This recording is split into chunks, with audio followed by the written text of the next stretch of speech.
The Rapture Puzzle, Putting the Scriptural Pieces Together, Day of Atonement 2015, September 23rd and 24th, 2015, Judgment Day.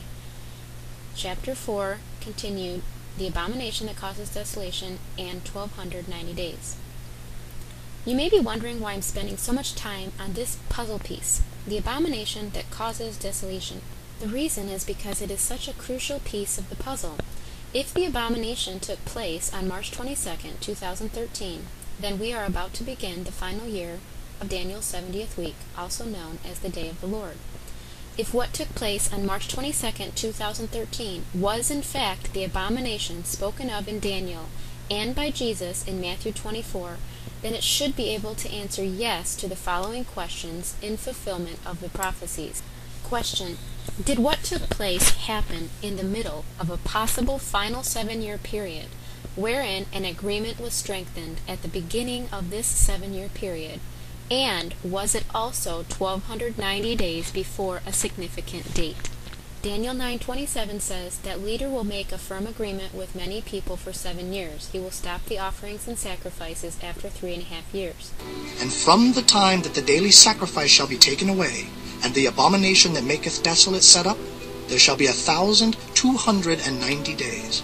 So the answer to this question is yes. It was exactly 1,260 days after Mr. Obama was chosen as the Nobel Peace Prize winner on the 7th day of Tabernacles, representing the strengthening of his agreement with many to be the peacemaker for the world. It also took place 1,290 days before the Feast of Trumpets in 2016, which starts the Jewish New Year, the year in which Christ will return to earth to rule and reign for 1,000 years. Next question.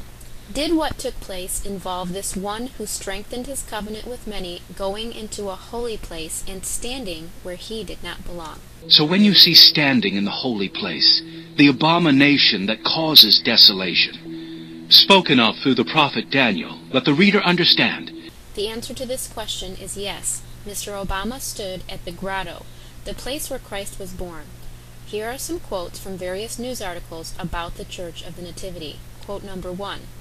For centuries, it was one of the most fought over holy places. Quote number 2. The Church of the Nativity in Bethlehem is a major Christian holy site, as it marks the traditional birthplace of Christ. Quote number 3, the holy site, known as the grotto, that the Church of the Nativity sits atop, is today associated with the cave in which the birthplace of Jesus of Nazareth occurred. Quote number 4, no wonder Mr. Sharon told the Israeli parliament he would expect the international community to demand that the terrorists lay down their arms and leave the holy place.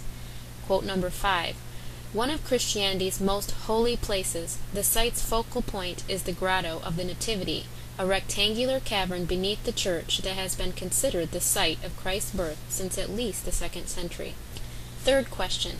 Was this holy place ever desecrated by armed forces? His armed forces will rise up to desecrate the temple fortress and will abolish the daily sacrifice. Then they will set up the abomination that causes desolation. The answer to this question is again yes. The Church of the Nativity was taken over by armed forces on April 2nd, 2002, and they desecrated the place. Again, here are some quotes from news agencies about this event. Quote number 1. Still, it's a shock to realize that this desecration of the ancient church, built over what's believed to be the birthplace of Jesus Christ, has brought down neither Christian wrath nor international pressure on the desecrators to lay down their arms and leave. Quote number 2. Palestinians celebrate Church of Nativity win. Israel notes they desecrated the site. Quote number 3. UNESCO turns the same church over to Palestinians that PLO desecrated during Intifada. Quote number 4.